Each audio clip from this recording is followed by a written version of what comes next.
자, 간화결의론 이제 들어가겠습니다. 간화결의론이라는 그 제목은 지금 여기는 한글로 되어 있는데요. 간은 이제 볼간자예요. 볼간자는 이제 한문으로 보면 여러분 이 손수변의 눈목자거든요. 그러니까 이 간자가 볼간자가 있고 볼관자가 있어요, 그죠? 볼관, 관척, 주관, 관척할 때 그 관자가 있고요. 그 볼관자는 윗바사나 할 때, 지관할 때 그 관자예요. 그래서 윗바사나라는 말입니다. 윗바사나, 관법. 그런데 그럼 간화선에서 간자는 똑같은 볼간자인데 왜 이 손수변에 이 눈목자가 들어가 있는 이 간자를 쓰느냐는 거죠. 왜 그럴까요? 똑같은 윗바사나거든요. 화두도 윗바사나고 윗바사나 관법도 윗바사나예요. 근데 왜 한자를 달리 썼을까요? 여러분 한번 생각해 보시죠. 이것도 좋은 공부예요. 선이니까.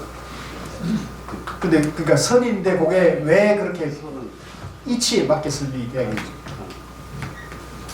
윗바사나도 선이죠. 윗바사나도 선이죠. 윗바사나는 선이지만 그건 마음으로 하는 거고 이거는 들어서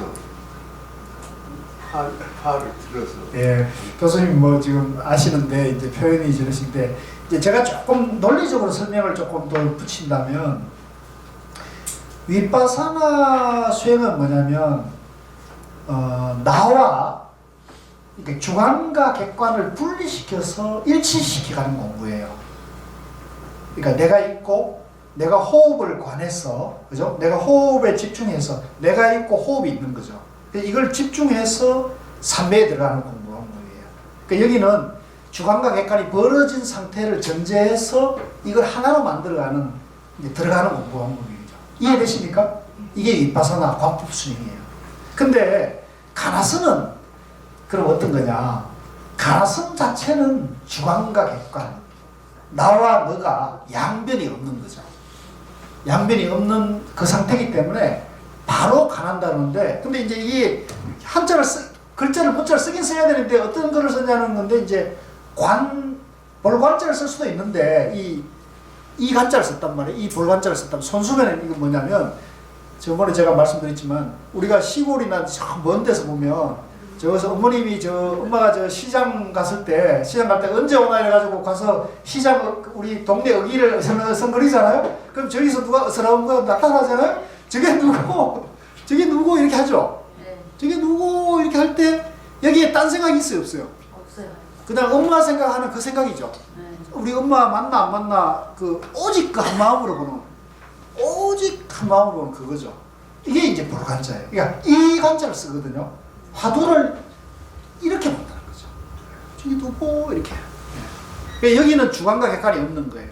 어머님과 내가, 그죠? 저 대상과 내가 하나인 그걸 알려고 하는 거죠. 그죠? 그걸 깨치려고 하는 거죠. 아시겠죠? 그래서 이 간화, 이제 간자는 볼간자다. 그 관자고, 화는 이제 화두할 때 화자예요.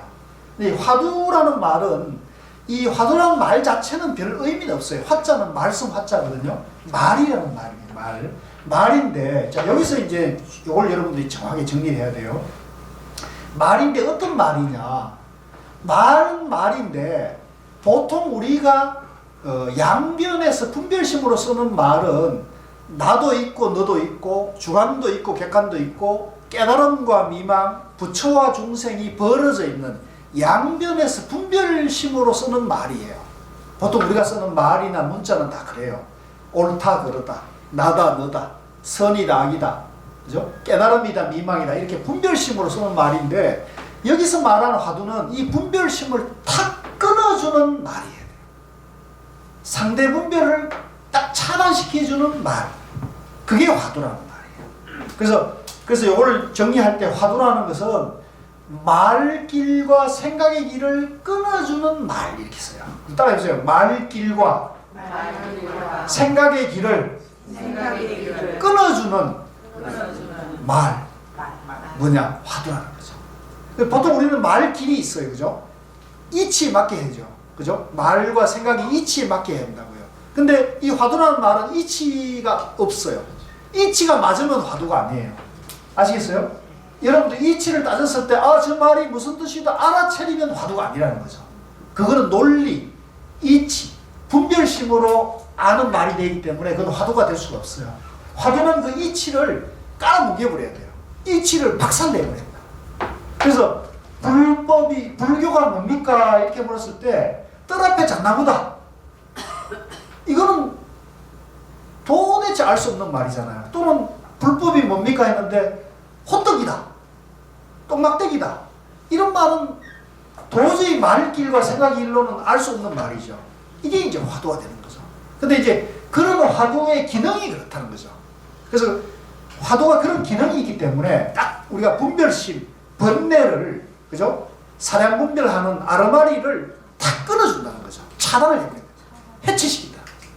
해체시켜버린다. 그래서 그 해체, 비우게 하는, 물어 돌리는 그런 기능이 화두에 있기 때문에 간화라 했을 때 화두를 참고하는 것을 표현할 때 간화라는 거죠. 근데 이제 여기까지는 됐어요. 간화설이 됐는데 문제는 화두가 여러분들 잘 됩니까? 안 됩니까? 화두가 백인에게 물으면 백인이 다 화두가 잘 안 된다 그러거든요. 화두 잘 된다는 사람은 제가 만나본 사람이 별로 없어요. 그럼 화두가 왜 안 되느냐? 왜 안 되느냐면 화두에 대해서 내가 믿음이 없기 때문에 그런 거예요. 화두를 못 믿어요. 화두를 못 믿고 화두의 가치를 모르니까 화두라는 그 하나의 말로 생각하죠. n분의 1의 말이라 생각하기 때문에 이런저런 말과 화두가 똑같이 등가가 되는 거죠. 똑같은 가치로 보여지기 때문에 화두의 가치를 모르니까 다른 사람 분별하는 번뇌망상의 생각이 가 있는 거라 화두에 가 있는 거라 똑같이 생각이 붙어버리는 거죠. 아시겠어요? 근데 여러분들이 만약에 화두가 이 세상 어떤 다이아몬드보다도 수성한 다이아몬드다 이렇게 생각하고 나머지는 전부 잡석이고 똥막대기다 하면 여러분들 뭘 생각하시겠어요? 다이아몬드로 생각할 거 아닙니까? 뭘 생각하더라도 다이아몬드를 생각할 거 아니에요? 세상에 없는 귀한 가치. 근데 이걸 화두라는 것이 수많은 말보다도 화두가 가장 수성한 가치가 있고 이거는 생로병사의 괴로움을 해탈케 하는 그런 가치, 길이 있다고 확실한 믿음이 서고 거기에 대해서 내가 가치를 부여한 사람은 다른 쓸데없는 생각을 할까요? 안 할까요? 다른 쓸데없는 생각보다도 화두만 생각하게 되는 거죠. 왜? 이게 나를 행복하게 하고 이게 나를 지혜롭게 자유롭게 한다는 걸 알기 때문에. 그죠? 그러니까 이제 우리가 화두가 잘 되는 사람은 화두가 무엇인지를 아는 사람, 화두를 어떻게 공부하는지를 아는 사람은 화두가 쉽고 화두가 잘 되는 거예요. 근데 화두가 안 되는 사람은 화두가 뭔지를 모르고 화두를 하고 있는 거죠. 화두 공부를 어떻게 하는지를 모르고 화두 참선을 한다고 앉아 있으니까 화두가 안 될 수밖에 없죠. 아시겠죠? 제가 꼭 답을 갖고 있는 건 아니에요. 오늘 이번에 간화계리론을 공부하시면서 여러분들이 적어도 화두가 무엇인지에 대해서, 화두의 가치에 대해서, 또 화두 공부하는 법에 대해서 확실하게 정리를 하시면 다음에 여러분들이 화두 공부할 때는 상당히 다른 마음 상태에서 화두를 볼 수 있어요. 좋겠어요? 안 좋겠어요? 네. 그것만 돼도 여러분들이 화두가 쉬워지는 거죠. 그래서 이제 지금 대혜스님이 아니라 보조스님도 이거에 이제 많은 그 공부하는 분들이 여기에 의심이 많으니까, 그죠? 간화, 결은 결정 짓는다는 얘기예요. 결판을 낸다. 결정을 짓는데 의자는 의심할 때 의자예요. 의심할 때 의자 있잖아요. 의혹, 의심 할 때는. 그래서 요거는 두 가지 의미가 있어요. 하나는 화두를 의심하는 것도 있고요. 또 하나는 뭐냐면 화두 자체나 간화성 자체에 의심하는 수도 있어요. 그죠? 그럴 수 있잖아요. 불교 자체에 의심할 수가 있잖아요. 교회 다니는 사람은 불교 자체를 의심하죠. 그죠? 근데 절에 오는 사람은 불교 자체를 의심하지 않잖아요. 불교를 선택한 거잖아요. 결정한 거잖아요. 마찬가지로 간화라는 것은 내가 화두를 하겠다고 의심을 딱 결정을 했어요. 더 이상 흔들림이 없어. 그렇게 마음을 결정하게 만들어주는 논이라는 거죠. 이치를 그걸 정해놨다는 거죠. 그래서 이 간화결의론은 우리나라 조사가 지은 화두 참선 지침서로서 굉장히 가치가 있는 거예요. 가치가 있네. 그래서 여기는 특히 내용이 크게 보면 한 4가지 내지 5가지 질문과 어떤 수행자가 질문하면은 보조스님이 그걸 답하는 식으로 돼 있는데, 대개는 우리가 불교에 대해서 화두에 대해서 의심하고 있는 문제들이 잘 여기에 정리되어 있기 때문에 굉장히 좋은 지침서예요. 근데 이 보조스님 쓰시는 말이, 이분이 교학을 깊이 하신 분이어가지고 말이 굉장히 어려워요. 그래서 공부하는데 굉장히 어려움이 있기 때문에 이제 이게 교학을 하거나 강사들은 이걸 강의하기가 어려운 거예요. 왜? 당신이 이해하고 이 체험하기가 어려운 내용들로 정리가 되어 있기 때문에 이걸 강의하기가 어려워요. 근데 선을 한 사람은, 화두에 대한 안목이 조금 그 서거나 체험이 된 사람은 이 강의가 쉽게 할 수가 있어요. 네, 그런 특징이 있기 때문에, 그래서 저는 오히려 보조스님의 수신결을 보다는, 물론 수신결도 좋은 책입니다. 수신결도 나름대로는 그게 굉장히 가치가 있는 책인데, 수신결보다는 간화결의론이 보조스님이 당신이 말할 때 이게 가장 수승한 길이라고 보조스님이 말씀하셨으니까 이 가장 수승한 길을 공부하는 게 더 좋죠. 네. 그렇게 이제 보시면 됩니다. 자, 어떤 이가 내게 물었다. 화엄교에서 이걸 같이 한번 읽죠. 여러분들이 묻는다고 생각하시면 되겠습니다. 화엄교에서 이미 법계에 걸림없는 연기를 밝혀 취하고 버릴 것이 없거늘 무엇 때문에 성문에서 10가지 병을 가리어 화두를 보는가. 이제 이것은 이제 아마도 화엄 공부를 하신 분이, 그죠? 화엄종에서는 법계 연기를 말하거든요. 그래서 화엄교에서는 법계 연기를 말해서, 이제 여기서 법계는 이제 이 우주 삼라만상을 표현하는 것일 수 있고요.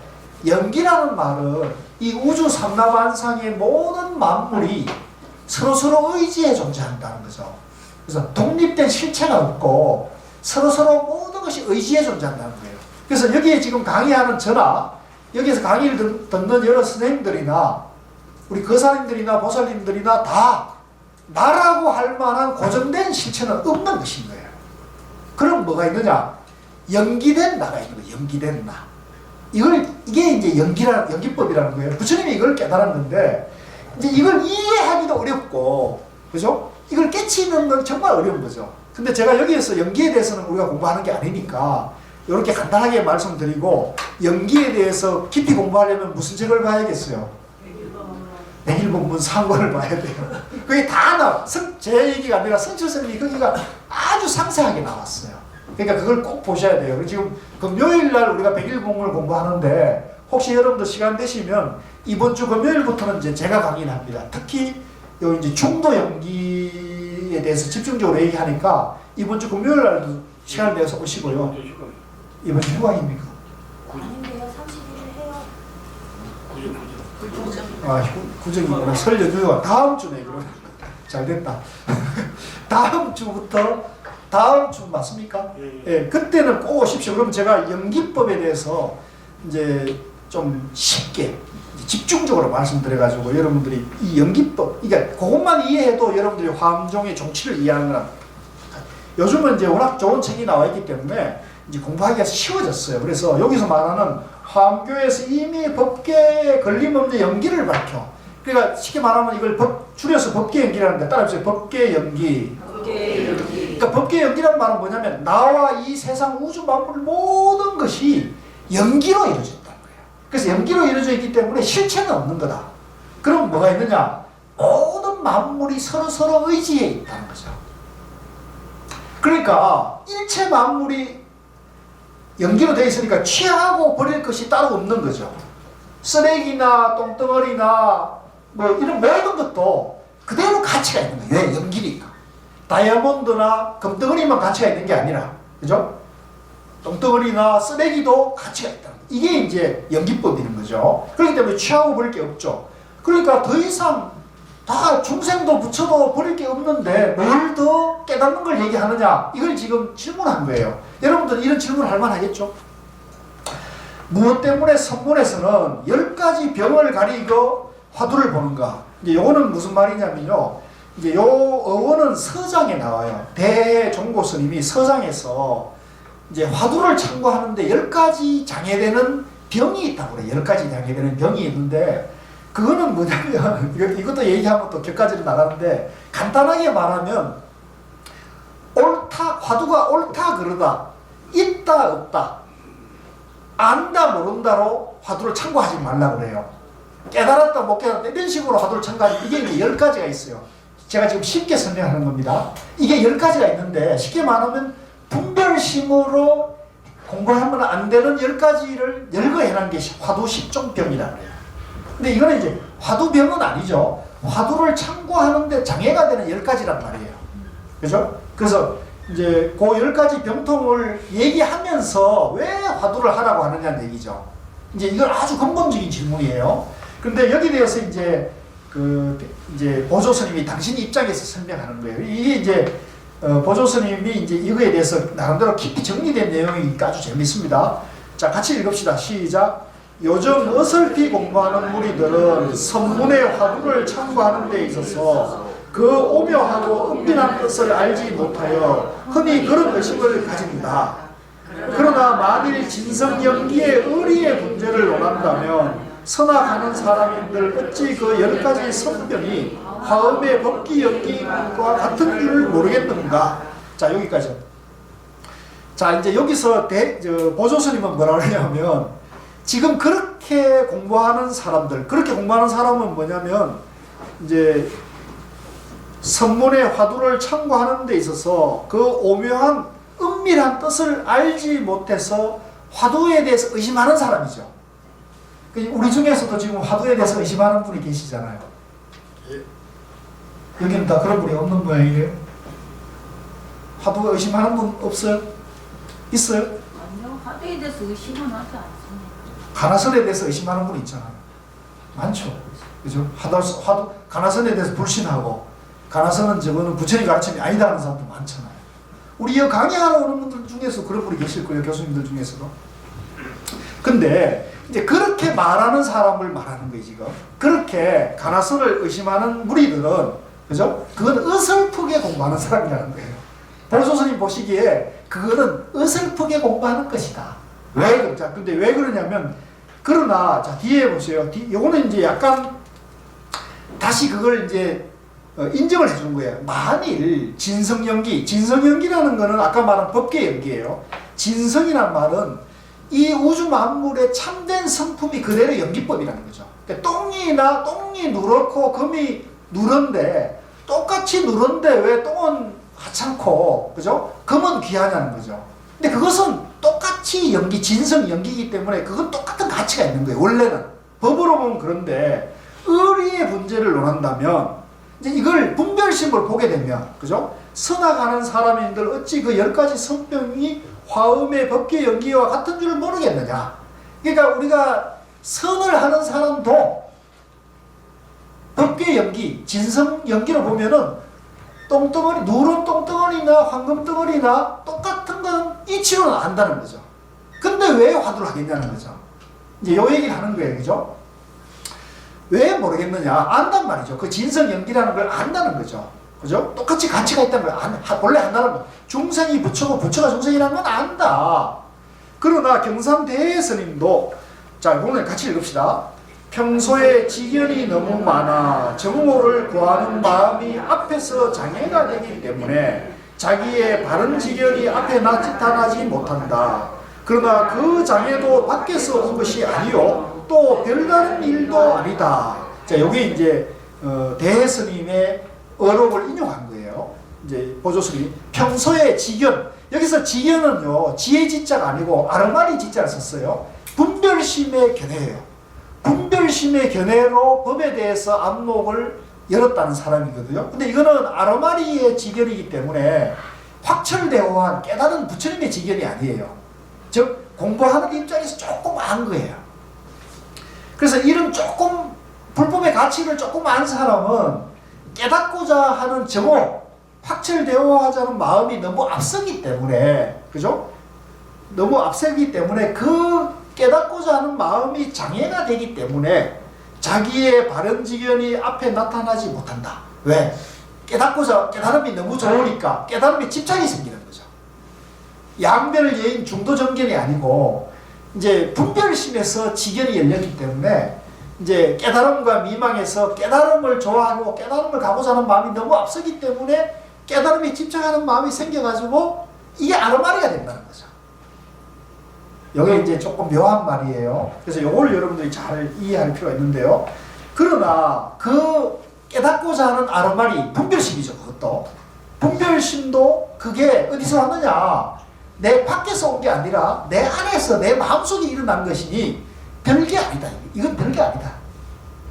이게 심각한 문제가 아니단 말이죠. 못 깨닫고 아르마리 어려움이 일어나는 거는 아르마리 공부가 힘들어하는 마음이 일어나는 건 별게 아니다. 그건 어디서 왔느냐. 내 안에서 왔잖아요.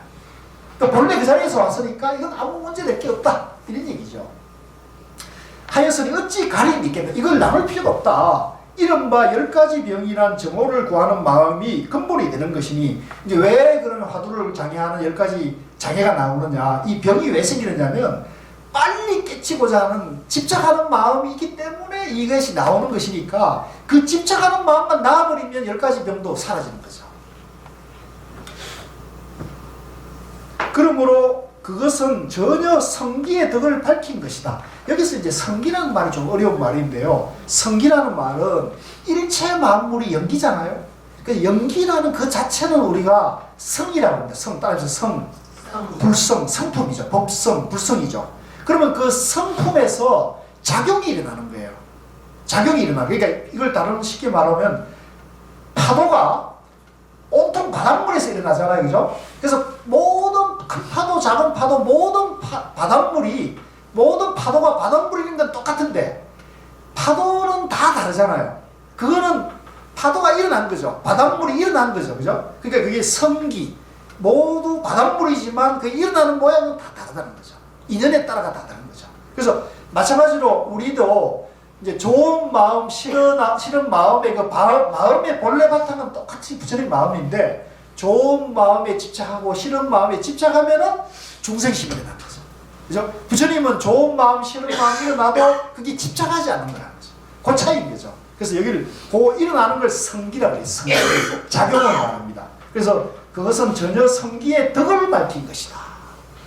그러므로 교문에서도 일체의 장애가 곧 구경각이니, 자, 요게 이제 미묘한 말인데 요걸 깊이 이해하세요. 일체의 장애, 아까 화두를 화두가 어렵다, 옳다, 그러다는 그 장애, 병이잖아요. 그 병까지 무릅쓰면서 뭘 그걸 공부하려고 하느냐 할 때 그 장애조차도 뭐예요? 깨달은 그 자리라는 거죠. 연기법이니까. 이게 이해되십니까? 그 병 자체도 연기니까, 그죠? 병 자체도 연기니까 그거 그대로 불성의 작용이란 말이에요. 이해되시죠? 그러니까 일체의 장애가 곧 구경각이니 그대로 연기니까 일체의 장애가 바로 그렇게 깨달은 자리란 말이죠. 이니 성공이나 실패, 깨닫거나 못 깨닫거나 모두 해탈이다. 말이 됩니까? 이미 깨달아서 이미 내 이대로가 연기이기 때문에 깨달았든 못 깨달았든 내 이 본성은 연기법이고 부처님 성품하고 똑같으니까 깨닫고 못 깨닫고는 장애가 될 수 없다는 거죠. 그건 전부 연기법으로 하나이기 때문에. 이해되셔요? 아, 이거 이해되면 마음이 확 밝아지는데 부성들이 왜 이러세요? 이것만 이해돼도요, 저는 이걸 이해하니까 아, 그렇게 즐겁대요. 마음이 편해지고, 아, 내가 못 깨닫고 내가 공부가 안 되고 내가 못나고 내가 어리석다는 생각이 이대로가 불성의 작용이고 연기법이라는 걸 아니까 그렇게 너무 마음이 편해지는 거예요. 여러분 어떠세요? 사업에 실패하든 사업에 성공하든 좋은 일이 있든 나쁜 일이 있든 전부 이게 연기법이다. 이게 전부 불성의 작용이다. 도의 작용이다. 이렇게 생각하면 내가 그 사업에 실패하고 내가 어떤 일에 실패해서 오는 고통이 뭐예요? 즐거움이 되는 거죠. 됩니까? 네. 안 되는 것 같네. 이게 이제 연기법, 이게 깨달음이 그 자리에 가는 거죠. 그런데 여기서 말이죠. 자, 여기 봅시다. 한것등이 그것이다. 이거는 이제 화음도리를 말하는 거예요. 그러나 이 의리가 이제 지금 제가 이렇게 그 자리를 설명한 게 의리예요. 지금 논리로 설명했단 말이에요. 보통 의리라는 말을 이 경전과 어록에서 의리라는 말을 쓰면 이게 논리를 말하는 거예요. 분별심을 말하는 겁니다. 이 의리가 아무리 가장 원만하고 묘하더라도 그것은 정식은 뭐예요? 인정에 의한 아르마리란 말이죠. 네? 좋고 나쁨에 정이 들어있는 거지. 정이 들어있는 거. 그죠? 우린 여러분들은 좋으면 좋은 정이 들죠? 나쁘면 나쁜 정이 들죠? 안 됩니까? 그게 정이 드는 거죠. 근데 이건 좋은 거예요, 안 좋은 거예요? 깨달음에 좋을 거예요, 안 좋을 거예요? 안 좋죠. 그죠? 양변에 끄달리니까 안 좋은 거죠. 그러니까 이게 정식이라는 거죠. 이거 역시 아르마리의 작용이라는 거죠. 그래서 정식으로서 듣고 알고 생각하는 한계이며 이것이 바로 우리가 이 아르마리 본체를 깨치지 못하고 아르마리로 도와 법과 중도와 연기를 이해하면은 그 한계, 어느 문자의 사고의 한계라는 거죠. 분별심의 한계라는 거죠. 한계이며, 그걸 미처 보세요. 듣고 알고 생각하는 한계이며 헤아림이기 때문에 이건 분별심이란 말이죠. 선문에서는 화두를 참고하여 바로 지름길로 깨쳐 들어가는 문에서는 낱낱이 불법의 지혜의 병, 아까 이것도 지도 알지자를 썼어요. 그러니까 분별심의 아르마리의 병이라는 거죠. 이것도 어느 문자에 양변의 분별의 사고가 붙어 있는 거죠. 그 병을 깨서 가리는 것이라는 거죠. 그래서 이 아르마리의 병을 화두로 정화한다 이렇게 보면 돼요. 화두로 청소한다고 보면 돼요. 그러나 화두의 무자는 한 덩이에 불과 같다. 이제 무자 화두를 이제 예를 들어서 불과 같다는 거죠. 불덩어리예요. 불과 같아서 가까이 가면은 면문, 얼굴을 태우기 때문에 그렇잖아요. 불에 내가 얼굴을 가까이 하면 어떻게 돼요? 내 얼굴이 타버리잖아요. 그러니까 불법의 지혜가 붙는 곳이 없다. 이 화두라는 것은 일체를 다 부수고 정화하기 때문에 화두는 모든 아르마리를 다 없앤다는 거죠. 화두의 가치를 이해하시겠습니까? 화두는 일체 우리의 분별 망상을 다 제거하기 때문에 모든 것을 불살하는 것이기 때문에 화두가 그런 가치가 있다는 겁니다. 그래서 불법의 지혜, 이건 아르마리를 말합니다. 붙을 곳이 없다. 그러니까 화두는 일체를 다 녹이는 분별 망상을 완전히 84,000번뇌를 완전히 녹여버리기 때문에 이 화두가 그런 힘이 있다는 걸 얘기하는 거죠. 그러므로 이 무자는 나쁜 지혜를 부수는 연장이다. 밑줄 그으십시오. 우리가 불교 공부를 하는 데 있어서 이 화두라는 것은 아르마리, 내가 안다고 하는 그 생각을 어떤 경우에 나타나더라도 모든 것을 정화시키는 무기라는 거죠. 무기라는 거죠. 네, 지혜. 그래서 이거를 이제 가나선에서 보통 반야금이라는 말을 써요. 지혜의 금이다. 화두를. 지혜의 금인데 그 지혜의 금은 이 세상에 못 자르는 게 없어요. 다 자를 수 있는 거죠. 다이아몬드까지 자를 수가 있다는 거죠. 이게 반야금이라는 거죠. 뭐냐? 화두가 그렇다는 거죠. 한 것이다. 그러나 만일 부수고 부서지는 것이라도 취하고 버리며 분간하여 가리는 견해가 있으면 그것은 전혀 말의 자취를 인정하고 고집하여 제 마음을 흔드는 것이, 그러니까 이게 아르마리의 언어와 문자에 집착하면은, 그죠? 집착하면은 그 말길과 생각의 길을 분별심을 인정해버리잖아요. 인정해버리면 우리 마음에서 그것이 우리 마음을 흔들어버려요. 그게 집착하는 마음이 생기는 거죠. 어찌 만족히 참고하여 다만 화두만으로 제시자라 하겠는가.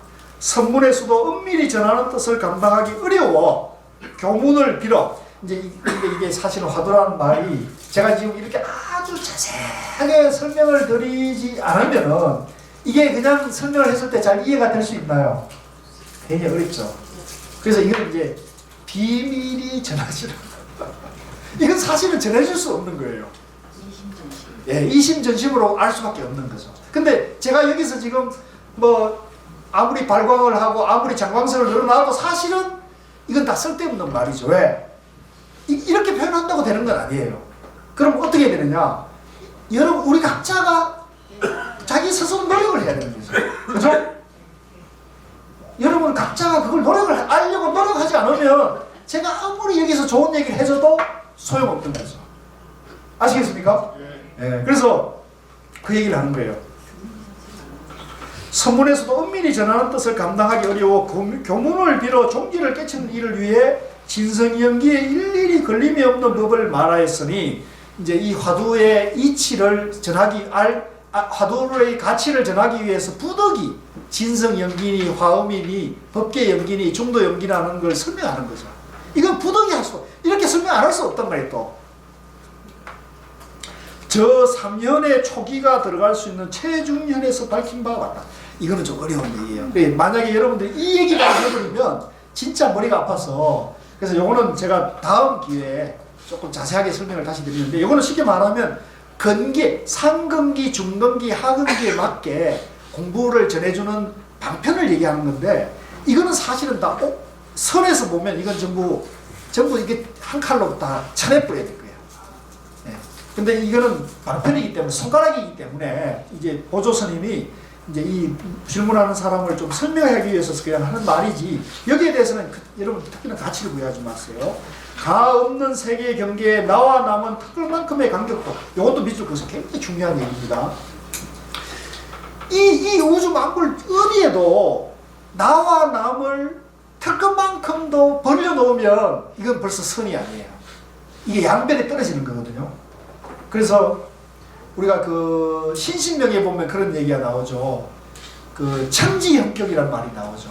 머리털 하나 차이가 호리유차, 그죠? 호리유차, 천지형격, 그죠? 머리털 하나가 하늘과 땅 차이를 나눈다. 이게 바로 이 말이에요. 주관과 객관을 나누구나. 나와 너를 나누면 벌써 천지형격이 된다.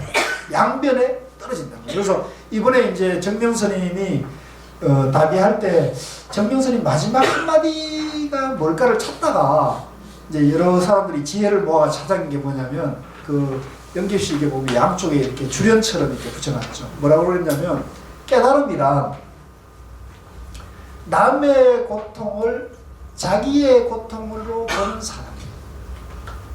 남의 고통을 자기의 고통으로. 깨달음이란 나와 남을 둘로 보지 않는 것이다. 그래서 남의 고통을 자기 고통으로 보는 사람이 깨달은 자이다. 이렇게 정명스님 본문이에요. 그 얘기가 이 얘기 똑같은 거죠. 그래서 선은 양변을 나누면 안 돼요. 부처니 중생이니 깨달음니 미망이니 그러면 벌써 이건 선이 아니에요. 아시겠죠? 그래서 선은 오로지 중도에 있다는 걸 말씀하고 있는 거예요. 자, 오늘은 여기까지만 해야 될 것 같아요. 그죠? 더 하면 여러분들이 또 원성이 자살할 것 같아요. 자, 오늘 여기까지 하고요. 다음에 요걸 집에서, 여기 이제 좀 어려운데요. 제가 오늘 좀 풀어드렸으니까 어려운 걸 한 번 읽고, 두 번 읽고, 한 3번 정도 읽으면 어느 정도 의미가 통해요. 아주 어려워도 이제 뭐 네이버에다가 사전을 검색해가지고 하면 웬만한 건 여기 다 나와 있어요. 그래서 한 번 읽고 두 번인데 다 읽을 필요는 없고요. 한 199쪽 정도까지만 한 3번 정도, 다음 주에 우리가 쉬죠. 2월 3일. 그러면 방학이니까 요거를 전문을 다 한번 한 3번 정도 읽으면 다음에 오셔서 강의 들을 때는 훨씬 더 여러분들 귀가 쏙쏙 들어올 거예요. 예, 수고하셨습니다.